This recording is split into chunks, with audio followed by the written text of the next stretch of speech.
Spring green risotto is a great quick dinner. If I have some fresh and frozen vegetables around the house and some arborio rice in the pantry, I can make dinner in 30 minutes. So I've got some asparagus, about a pound. For this, I like to use thin ones, and I cut them in about 1-inch lengths. I'm just gonna shock them. It's shocking. What it does is keep them bright green. Every single risotto starts with a base. This is how I make the base. First, you heat 1½ tablespoons of good olive oil and 1½ tablespoons of unsalted butter over medium heat. Add 3 cups of chopped leeks. I use the white and light green parts. Then add 1 cup of chopped fennel and saute it for 5 to 7 minutes. When the vegetables are tender, it's time for the rice to go in. 1½ cups of arborio rice. It's the classic Italian risotto rice. Stir it for a minute to coat all the grains and vegetables with a little oil and butter. When the rice is coated, pour 2/3 of a cup of dry white wine, you want to use a good one, and simmer it over low heat, stirring it almost constantly until most of the wine has been absorbed. Then begin ladling in simmering chicken stock, 2 ladles at a time, stirring it almost constantly and waiting for the stock to be absorbed before adding more. So that's the base, and you can really take it in almost any direction. So the first thing I want to add is the asparagus that I blanched. Right in. And I've got lots of frozen vegetables, which I always have in the freezer. 1 10-ounce package of frozen peas defrosted, and I love frozen artichokes, so I'm just gonna put that in. That was 8 ounces of frozen artichoke hearts defrosted. Okay, I'm gonna give it a little freshness. I like to use lemon zest in this. I like when dishes like this have a little bit of an edge, and lemon always does that. Parmesan does that, things that are salty, vinegary. So I'm gonna use a tablespoon of lemon zest, which is a lot. Okay, and then salt. It's a lot of risotto. It needs about a tablespoon of salt. It's gonna really absorb into it. And 1½ teaspoons of pepper. Then just keep on stirring it, adding a little chicken stock as you go, until it's absorbed, and then add a little more until the rice is really al dente, just the way you would have pasta. Okay, the risotto's done, and I have a few extra things to give it even more flavor. First is mascarpone. It's like really good Italian cream cheese, about 1/3 of a cup. It's just gonna melt into it and thicken it. Just gonna stir it right in. The heat's gonna melt it. Can't have risotto without Parmesan. So it's 1/2 cup of grated Parmesan cheese. I actually grind it in a food processor. I love the texture of it. Okay, now I'm gonna add freshly squeezed lemon juice, about 2 tablespoons. Just give it even more flavor. You can really use any kind of fresh herbs that you have in the house. So 3 tablespoons. I love the oniony flavor of chives. It's sort of a mild onion thing. Oh, this is so good. Big bowl of risotto.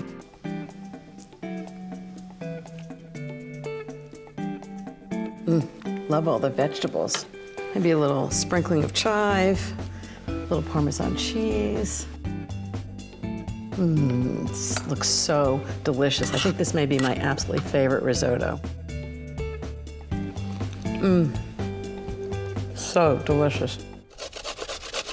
What could be more appropriate dessert for a gardener than a carrot cake? First thing, I'm gonna use 2 cups of sugar. 2. Next, I need 1 1/3 cups of vegetable oil. Perfect. This cake is good. It doesn't use butter, it uses oil. 3 eggs. I'm just gonna turn this mixer on. Add the eggs.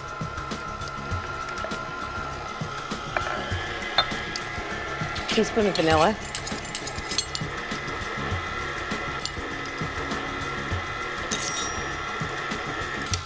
Okay, that's the wet ingredients. Now the dry ones.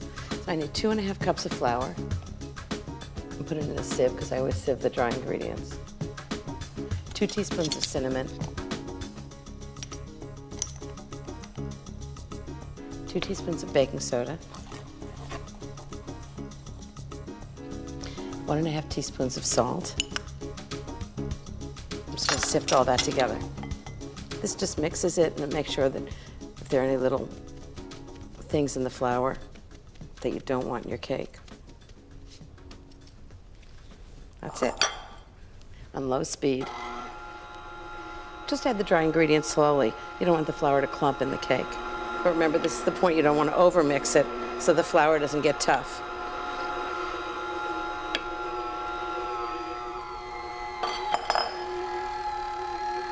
Perfect. Okay. Cup of chopped walnuts. 1 cup of raisins. It's a really chunky, hearty cake. Love it. It's one of my favorites. Okay, that goes in. And then to make sure the raisins and walnuts don't sink to the bottom of the pan, I'm going to put in a tablespoon of flour and just toss them around. Just fold them in by hand. You don't want to overmix the dough, so. And now I'm going to add the carrots and pineapple. So it's 1 pound of carrots grated. It's actually a great way to get carrots into your kids. 1/2 cup of chopped pineapple. It's like old-fashioned carrot salad, pineapple and carrots. And just fold those in. It's a really thick batter. It takes a little work to fold it in. I'm going to put 1/2 in each pan. It's going to be a 2-layer cake. Into the oven, 350 degrees for about an hour. I'm going to make a classic cream cheese frosting. So I need 3/4 of a pound of cream cheese, 1/2 pound of butter. I'm just going to combine them, don't whip them. And 1 teaspoon of vanilla. And a pound of confectioner's sugar. If you're worried about lumps in the confectioner's sugar, just sieve it before you put it in. Nobody needs lumpy icing. Okay.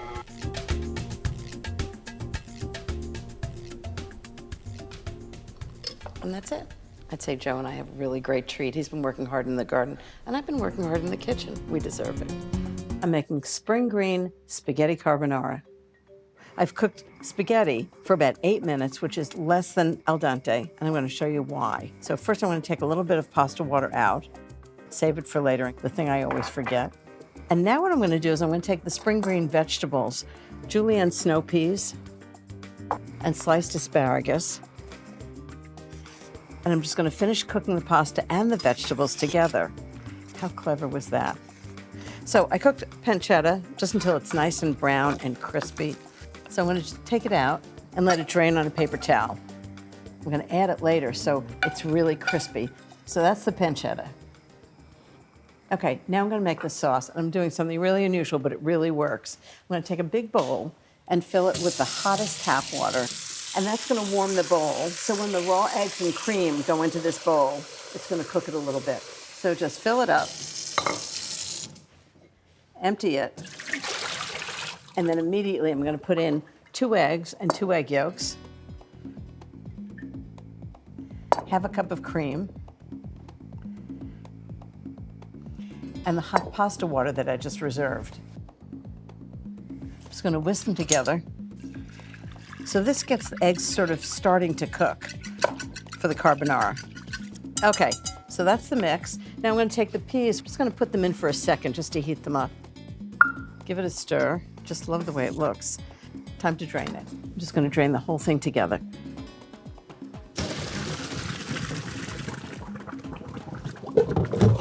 Okay, now this really hot pasta and vegetables goes right into the sauce. And it finishes the cooking. I'm going to give it a big stir. Just you want all that cream and the cooking liquid to just get absorbed into the pasta. Okay, now I'm going to add lots more flavor. So first I've got scallions that have been julienned, about 1/4 cup of chopped chives, lots of Parmesan cheese, and lemon. I like that edge of lemon in this. Okay, that's the zest. And now a squeeze of lemon juice. Now lots of salt and pepper. And pepper. And now the pancetta, the final flavor in this. So the crispy pancetta right on top. The pasta's going to heat the whole thing up. This is so good. Look how much fresher it is. This is light with all of the flavors of carbonara. I'll show you how I serve it. Just pour it right in. You can see all the vegetables and the pancetta. And it stays really hot. And it's still gonna keep absorbing the sauce. A little garnish, I think. A little more fresh chive. And next, Parmesan cheese. And maybe a little squeeze of lemon right at the end. When you need something really comforting, you don't want something too rich, I would say Spring Green Spaghetti Carbonara is just the thing. Pasta, pesto, and peas. The first trick is frozen peas, because I think they're actually delicious. I'm gonna pour them into a colander. Just run them under hot water. And just let them sit in the sink for a minute. So I cooked the pasta already. I actually made two different kinds, bow ties, little bow ties, and fusilli, these, but you can use any kind of dried pasta. So the first thing I'm gonna do is make pesto, which is wonderful. It's this basil and garlic, really old-fashioned Italian thing. So I need a little bit of walnuts in the food processor, about 1/4 cup. Tablespoon of pinoles, which are pine nuts. Pesto is usually made with one or the other, but I like the flavor when you make it with both. The next ingredient is garlic, like 3 big pieces of garlic, and salt and pepper. Salt. And lots of pepper, I like it really spicy.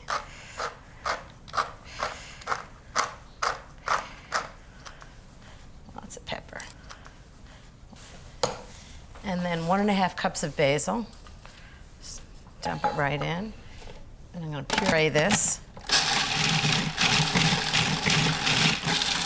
And then while that's going, I'm gonna pour in about 1/3 cup of olive oil. Right through the feed tube.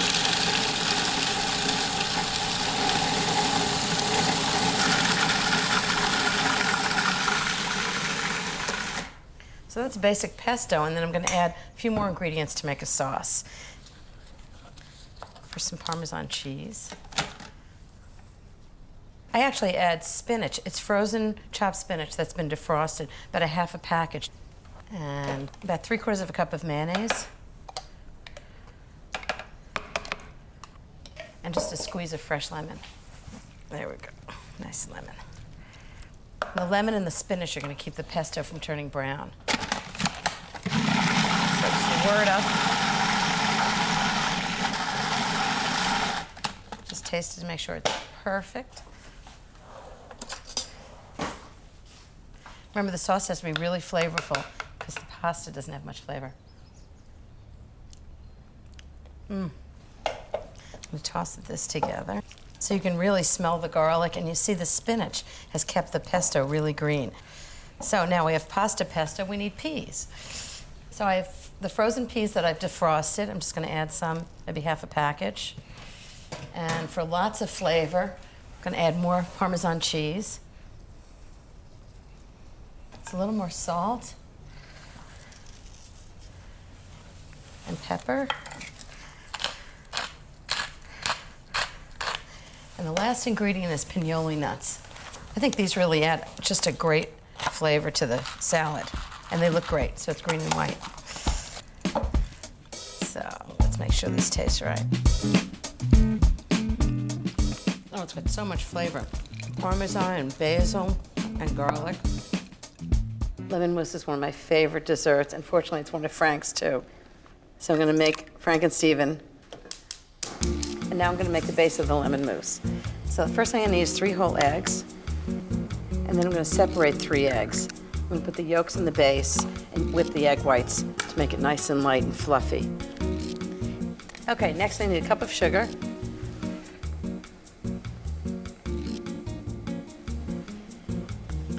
And lots of lemon zest, 2 teaspoons. 1/2 cup of freshly squeezed lemon juice. Just gonna whisk it all together. A little salt. And I'm gonna put this over a double boiler and just cook it until it thickens. So the first thing I need is 1/2 of the egg whites, 2 tablespoons of sugar, just to sweeten it a little bit, pinch of salt, and just whip those on high. I'm going to get the cream, and I'm going to get the base for my lemon mousse.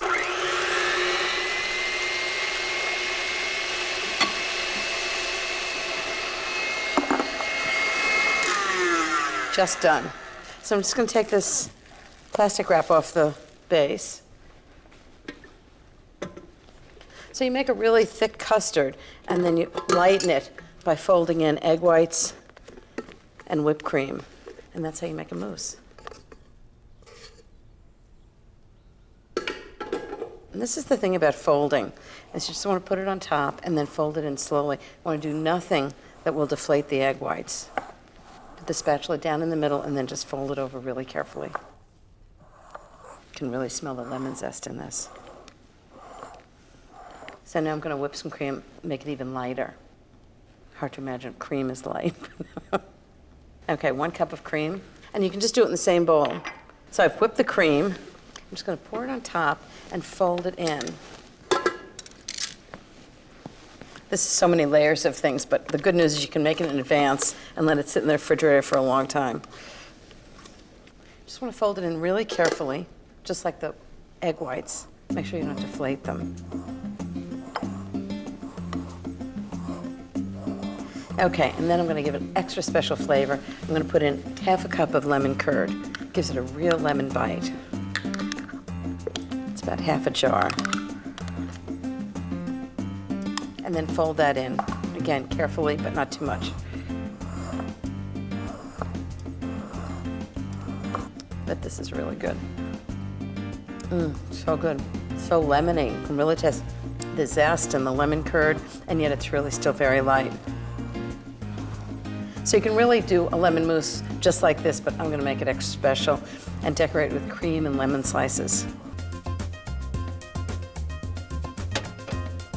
The lemon fusilli, I'm going to make a really easy and very rich sauce. It's a lemon cream sauce. Tablespoon of olive oil. While that heats up, I'm just going to chop some garlic. What I'm going to do is I'm going to flavor the cream and then reduce it, and it's going to be like a white sauce. So, tablespoon of chopped garlic. I'm going to cook the garlic in the olive oil for about a minute. Right into the pan. The next thing I need is 2 cups of cream. I'm just going to put the cream in and let it reduce over medium heat. I'm going to flavor it with lots of lemon. The zest of 2 lemons. So the lemon and the cream and the lemon juice are all going to cook together. And they're just going to become an incredibly flavorful sauce. Okay, that's the zest of 2 lemons. Right into the cream. And then the juice of 2 lemons. 2 teaspoons of salt.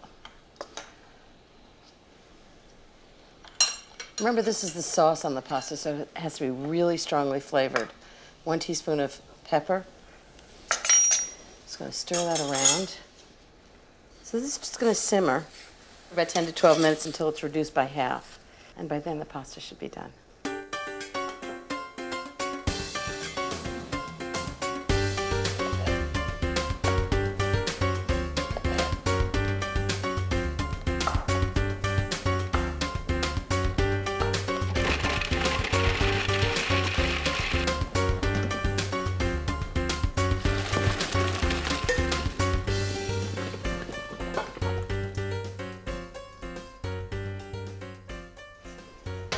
Okay, the sauce looks like it's ready. See, it just starts to coat the spoon, just like a white sauce. It smells good, delicious, lemon and garlic. I'm going to pour it right over the pasta and the broccoli. Okay, next is Parmesan cheese. Put on as much as you like, about a quarter, half a cup, something like that. Okay. Lots of cherry tomatoes. This is gorgeous. I'm going to toss it all together. So the sauce and the Parmesan get onto everything. That looks great. Okay, I have 2 more things. Just a few pieces of lemon tossed into it. I think it really just looks so much better. And the last thing is fresh arugula. I have some baby arugula that's just gorgeous. It's a big handful. of arugula goes into it. Just toss it together, and the heat from the pasta is just going to wilt the arugula just enough.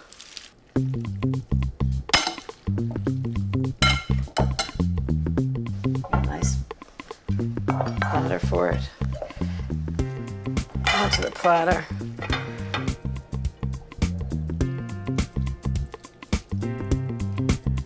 Lots of cherry tomatoes. And I would say sprinkling of Parmesan cheese.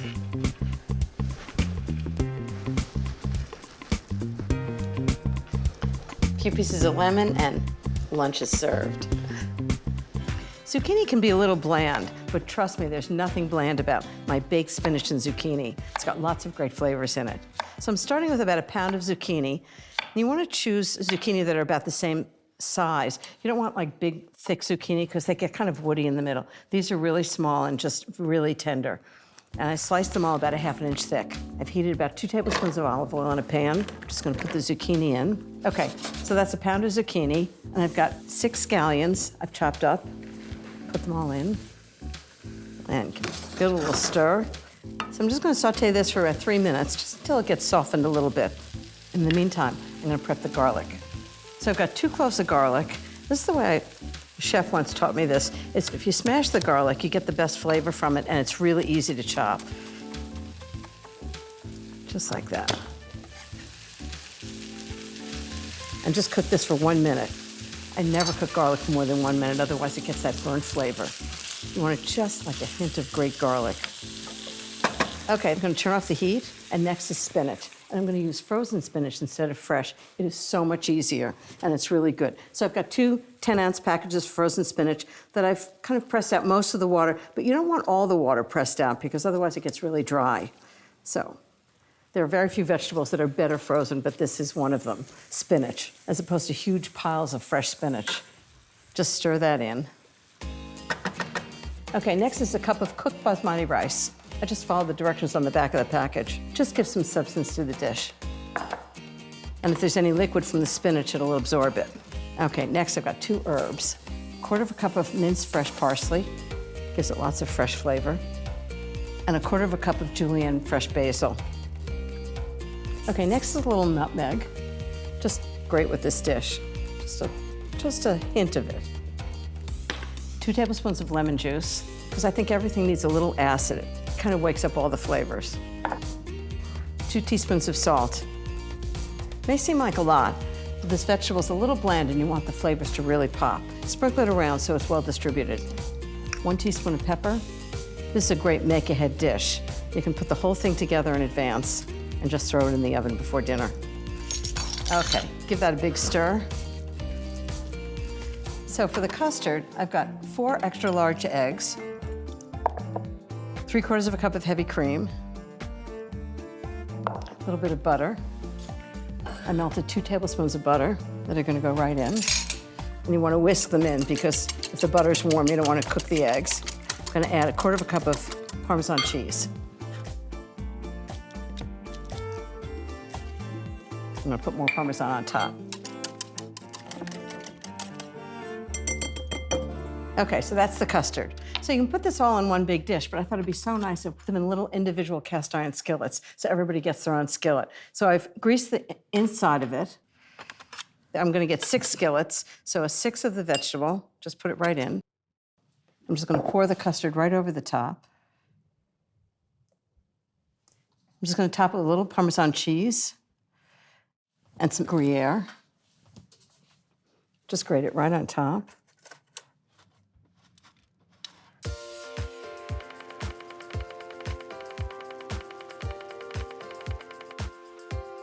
So they go into the oven, 350 degrees for 20 minutes, and happily I have some already baking, so I can show you how good they look. They smell so good. So good.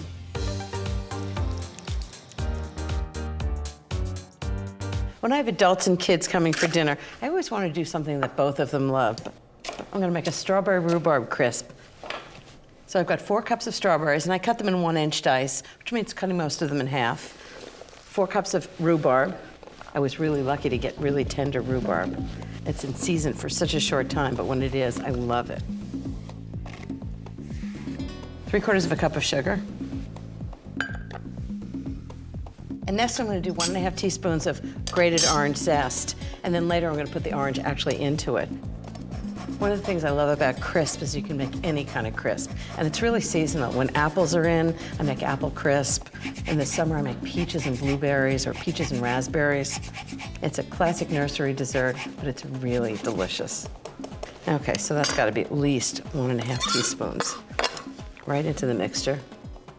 And then to thicken it a little bit, I'm actually gonna take the juice of the orange and some cornstarch. It's kind of like making a pie. Just something to absorb all the juices, and so it thickens it a little bit. So this should be about 1/2 cup of freshly squeezed orange juice and a tablespoon of cornstarch. It's a good idea to dissolve it in advance so you don't get any lumps in the fruit. Lumps, not a good idea. I'm gonna pour it right in and mix it all together. Let's give it a big toss. It's really important to cut the fruit in sort of big chunks because you don't want to end up with jam for this. You want to end up with fruit crisp. So this is the crumble topping, which is sometimes called a crisp. 1 cup of flour. I use pretty much the same kind of topping for each one. It's just the perfect amount of crumble and sweetness, and it's a good foil for the fruit. 1/2 cup of brown sugar, 1/2 cup of white sugar, 1/2 teaspoon of salt. Even sweet things need salt. 1 cup of oatmeal. I just think it gives it a really nice crunch. Okay, give it a little stir. I love the texture of the crispy oatmeal against the sweet fruit. So next is butter. I need 12 tablespoons of butter. I'm just gonna dice it up and then mix it into the bowl. And just mix it in until the butter's like the size of peas. Okay, that should do it. So this is what it looks like in the bowl. It's just big crumbles. And all I have to do now is just put it on top of the fruit. Just distribute it evenly on the top. You don't really have to cover the entire thing, but I think there's enough of the crumble topping that you will. This dish is about 11 inches long, 8 inches wide, and about 2½ inches deep. And it's perfect for this. 350 degrees for about an hour, and it's gonna be bubbly and juicy and crisp on the top. Okay, strawberry rhubarb crisp. Oh, look at that. Whoa. Wow, how's that? It's really hot. And a little vanilla ice cream. Whoa. You're gonna eat that all up? Okay, pay attention. This is like the fastest pasta I ever made. So first I have a big pot of water to a rolling boil. I put a lot of salt in it. You want the salt to get into the pasta so it flavors it. Okay, and next, Cappellini, 1 pound. Cappellini is a little thinner than spaghetti and a little thicker than angel hair. And it cooks in like 4 minutes. So you want to put it right into the boiling water. Just swirl it around. And just give it a big stir. And that'll keep it from sticking. Okay, next the sauce. Not gonna believe how easy this is. So it's 1/2 pound of butter. I know it's a lot of butter, but it's really good.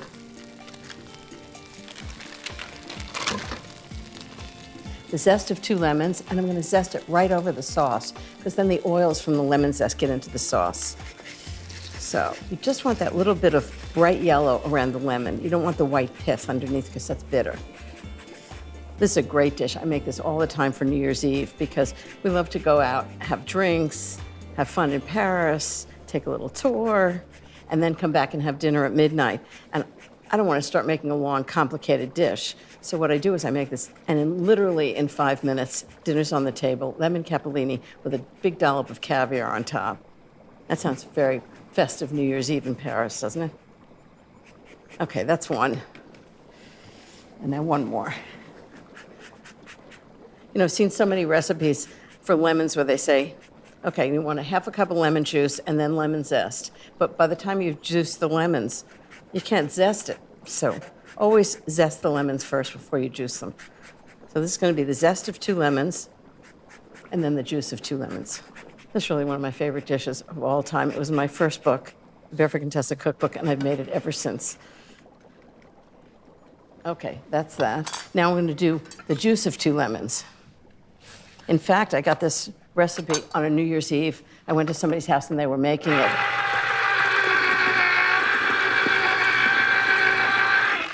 I remember after a really long day at the store, I arrived at these people's house for New Year's Eve dinner, and they were cooking, and I kind of joined in just to be social.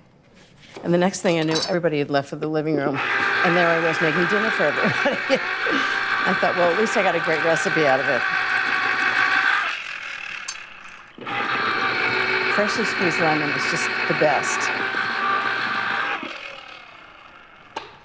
Love my little juicer. Okay, this just goes right into the sauce. 2 teaspoons of salt.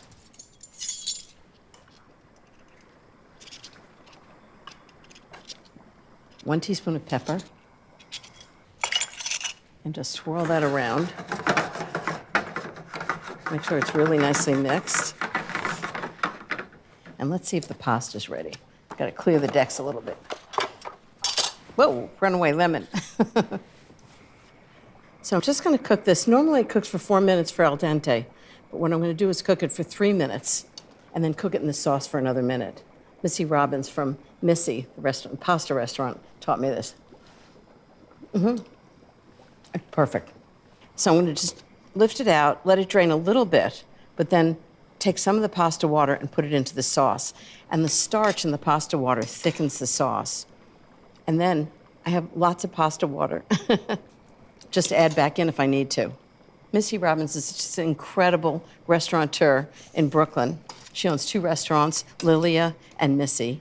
They both have unbelievable pasta that she makes. Think this is enough pasta? This is going to be so good. It's basically lemon, butter, and pasta, but the total is so much better than the sum of its parts. And then I'm just going to toss it together. I mean, Missy tosses it in the air, but I'm going to be a little more conservative. I don't think it'll be all over the kitchen and me if I do that. So just toss it all together. Just keep tossing it for about a minute.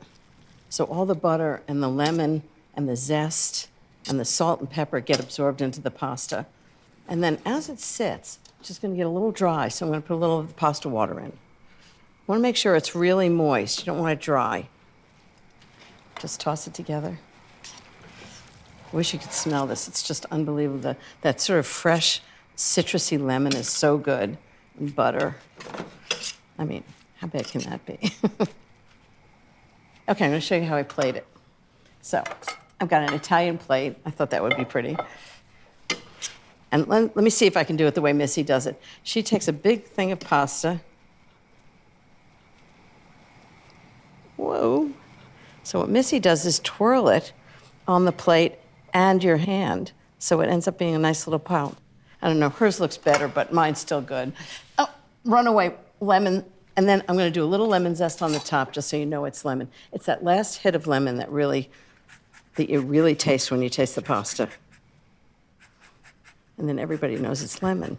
And I think maybe I'm just going to do a little wedge of lemon on the plate. How's that? A little salt, a little pepper, and that's lemon cappellini. Looks so good I may have to try it. Why do I think I'm going to be wearing this by the time I'm done trying this? Just to twirl it around. This is not my forte.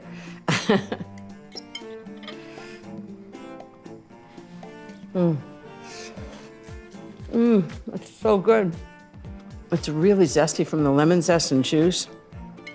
It's perfectly seasoned. That's an amazing pasta. It's crazy good. Tres Leches cake is a Mexican dessert. It's very unassuming, but so delicious. It's a cake that's been soaked with a mixture of 3 milks. That's the Tres Leches part. And I'm going to start making the mixture. So first I need 1 1/4 cups of heavy cream. Next I'm going to put in a 12-ounce can of evaporated milk and a 14-ounce can of sweetened condensed milk. That's basically milk, but it's been condensed with sugar added. Okay. Next is some almond extract, half a teaspoon. I love the almond flavor with this. and the seeds of a vanilla bean, and run my knife right down the middle and scrape out the seeds. I'm just gonna whisk these together. So that's the tres leches part. This is the cake I'm gonna pour the tres leches over. Let me show you how I made it.